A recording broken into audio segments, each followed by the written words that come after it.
Bonjour à tous. Alors pour aujourd'hui, j'ai eu envie de vous parler de la bonne méthode à suivre pour ne pas guérir de votre anxiété. Alors je sais que ça peut paraître un thème un peu bizarre à développer, mais j'espère que vous apprendrez des choses importantes sur votre anxiété dans cette vidéo. C'est ce qu'on va voir tout de suite. Alors pourquoi j'ai eu envie de traiter ce thème? C'est parce que j'ai beaucoup de personnes qui m'ont écrit sur mon compte Facebook professionnel. Souvent des messages extrêmement angoissés comme bonjour, je suis super angoissé, je fais des crises de panique depuis 3 semaines, s'il vous plaît aidez-moi, ou dans un autre registre, j'ai des idées obsédantes dans la tête que j'arrive pas à m'enlever, qu'est-ce que je peux faire de vraiment efficace s'il vous plaît pour que ça s'en aille, ou encore bon j'en peux plus de cette anxiété, hein, notamment avec le confinement, beaucoup de messages comme ça, qu'est-ce que je dois faire, qu'est-ce que vous me conseillez?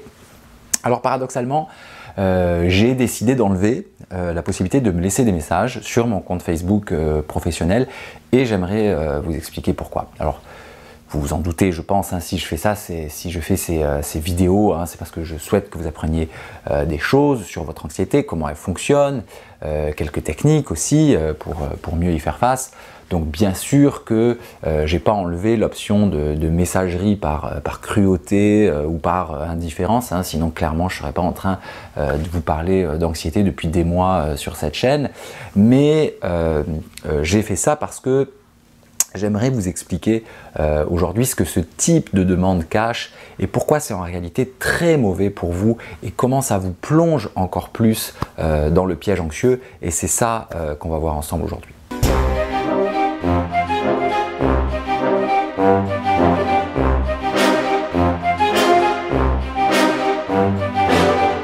Alors avant de vous en dire plus aujourd'hui, je vous rappelle comme d'habitude que j'ai 2 ressources gratuites pour vous. Il y a un guide de 11 techniques contre l'anxiété, donc c'est dans le texte en dessous. Et j'ai également une série de vidéos pour vous aider et vous rassurer si vous souffrez d'attaques de panique. Donc il y a 4 vidéos gratuites. Et si vous voulez aller plus loin, après cette série, je vous y présente mon programme de traitement du trouble panique dans la 4e vidéo de cette série. Donc, si vous souffrez d'attaques de panique, je vous conseille de regarder cette mini-série de 4 vidéos, même si vous ne souscrivez pas au programme après la série, parce que je pense que vous apprendrez beaucoup de choses. Donc, pour en revenir au thème d'aujourd'hui, je voulais vous partager mes réflexions sur le type de message très angoissé dont je parlais tout à l'heure, et au fond ce que ça peut nous apprendre. Alors, ce type de demande d'aide psychologique là, dans l'urgence de l'anxiété, quand l'anxiété est à son pic, est bien sûr tout à fait compréhensible, hein, c'est une réaction très humaine et universelle, hein, donc il ne s'agit pas une seule seconde de critiquer ça, hein, ça aurait aucun sens pour moi, et je ferais dans la même chose si j'étais moi-même dans la même situation. Mais c'est plutôt au fond le but de vous amener à comprendre en quoi c'est problématique, et il y a plusieurs raisons à ça. Donc la première raison, si vous y réfléchissez objectivement, c'est sincèrement à quel type d'aide vous vous attendez quand vous écrivez à un psychologue ou un psychothérapeute ou un psychiatre qui ne vous connaît pas, qui ne sait pas dans quel contexte vous êtes actuellement, donc au travail, en couple, votre santé, etc., etc., ne sait rien de votre histoire de vie, si par exemple vous avez vécu des traumatismes, ne sait pas non plus depuis quand vous avez ces symptômes, est-ce qu'il y a des choses qui se sont passées qui ont aggravé ces symptômes, est-ce que vous avez d'autres difficultés, etc., etc. Donc vous voyez, quand vous demandez de l'aide sans qu'on sache tout ça, c'est un peu comme si vous disiez à un médecin qui serait à l'autre bout du monde, docteur, je vois flou, qu'est-ce que je peux faire? Ou docteur, j'ai du sang dans mes selles, s'il vous plaît, aidez-moi. Et posez-vous cette question, qu'est-ce que vous penseriez d'un médecin qui recevrait ce type de message et qui vous dirait bon, prenez tel et tel médicament, et sans jamais vous avoir examiné bien sûr? Est-ce que vous feriez confiance à un médecin qui réagirait comme ça? Est-ce que ça vous donnerait envie de suivre ses conseils? Probablement que non, et en vérité vous auriez parfaitement raison. Et c'est un peu la même chose ici, hein. Donc vous voyez que le premier problème important, c'est que vous ne pouvez pas espérer avoir une réponse sérieuse dans ces conditions parce que le professionnel à qui vous écrivez manque d'informations importantes pour votre cas. Donc, autrement dit, envoyer ce type d'appel à l'aide par message à un psychologue qui vous a jamais vu, c'est condamné à échouer, à être complètement inefficace. Et comme le psychologue qui vous répond, ou peut-être vous répond pas d'ailleurs, c'est qu'il lui manque trop d'informations pour pouvoir vous aider. Vraiment, tout ce qu'il va faire, c'est une réponse qui va être un petit peu frustrante pour vous.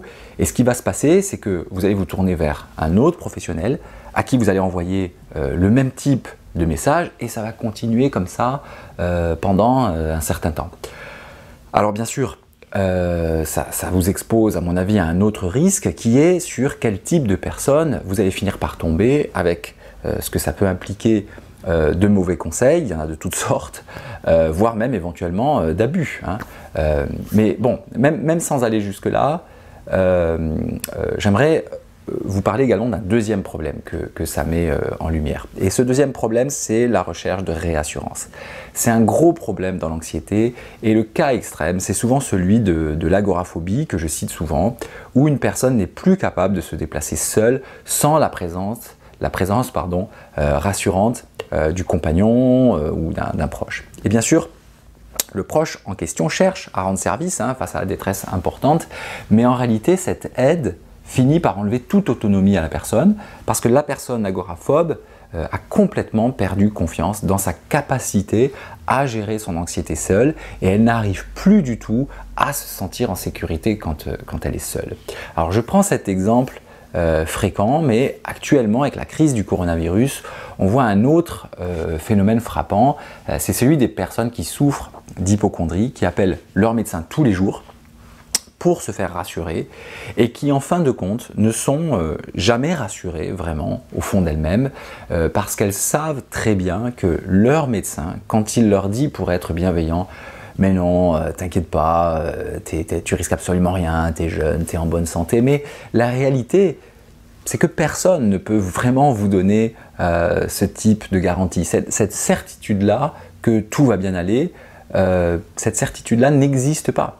Alors le gros problème, c'est que ces personnes très en détresse, à cause de leur anxiété, ne sont en vérité jamais dupes de ce type de réassurance un peu artificielle et donc sont toujours obligées de recommencer et donc le lendemain, de rappeler le médecin le lendemain pour être rassurées encore et encore, mais en faisant ça, perdent complètement le contrôle de leur anxiété qui ne fait qu'augmenter et perdent aussi complètement confiance en elles et dans leur capacité à s'apaiser elles-mêmes, à faire face elles-mêmes à leurs difficultés.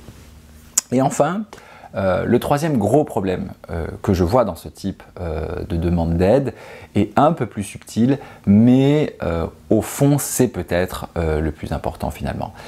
C'est que ce type de demande est involontairement évidemment une forme d'évitement, voire de déni. Alors je m'explique. En fait, la plupart du temps, quand vous demandez par message texte ou par un courriel de 3 lignes de l'aide comme ça, demandez-vous au fond ce que vous cherchez vraiment.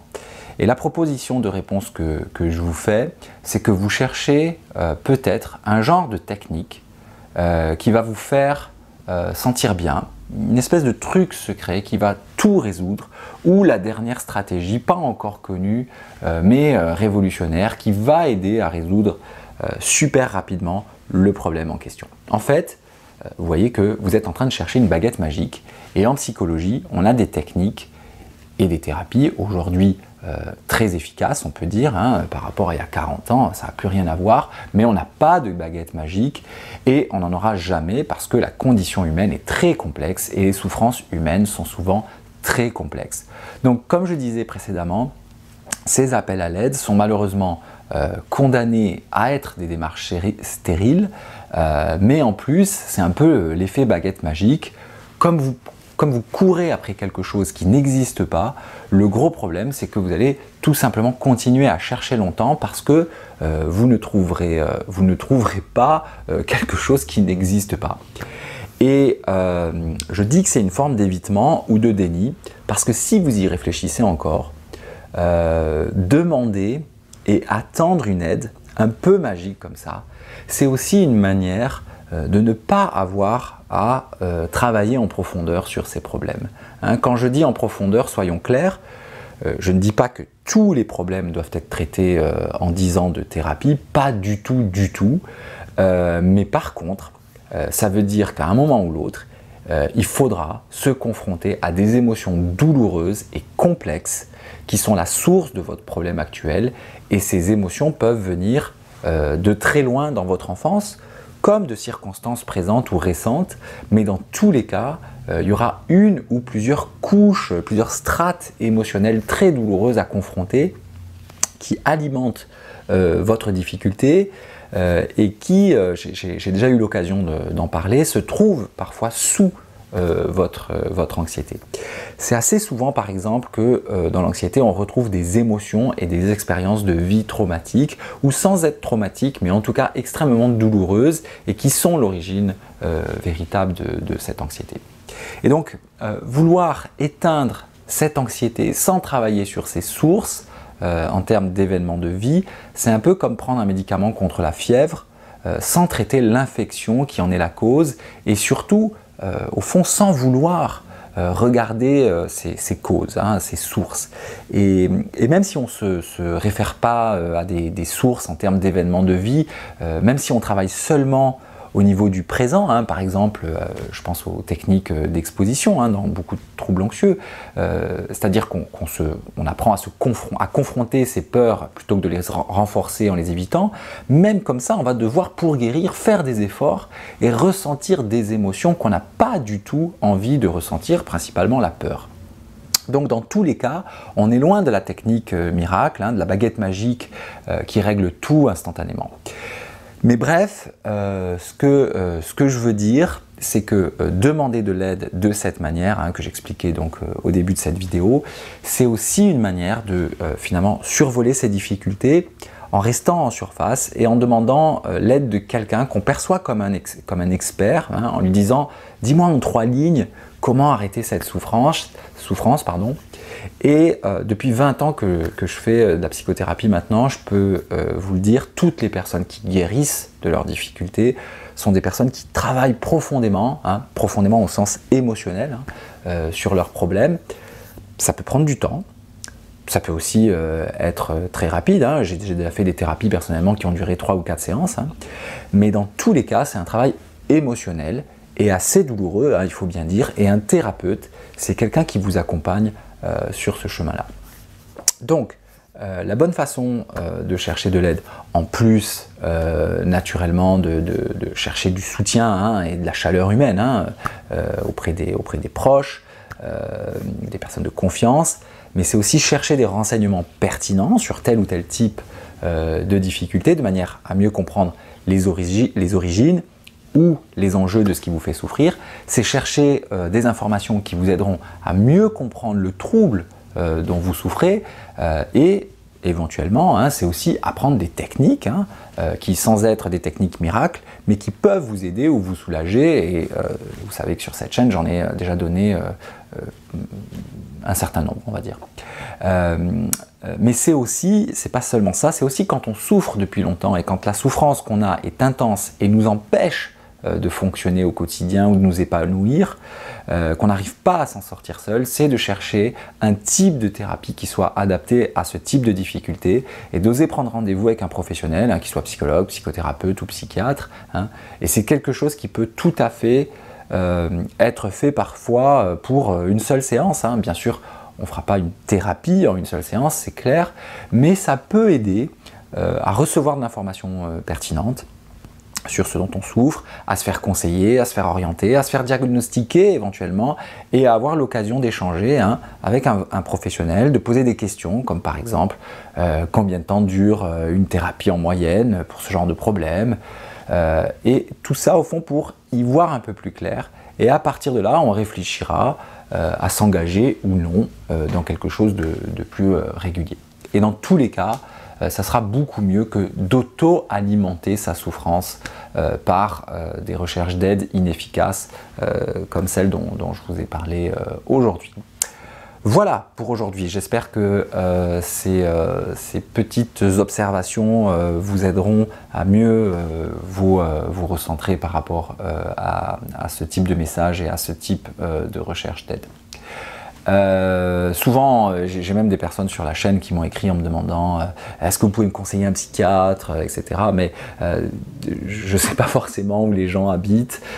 L'idéal, c'est vraiment, si vous cherchez un professionnel, de passer par votre médecin de famille, parce que généralement, les médecins de famille connaissent très bien le réseau des professionnels qui travaillent régulièrement, qui sont autour d'eux.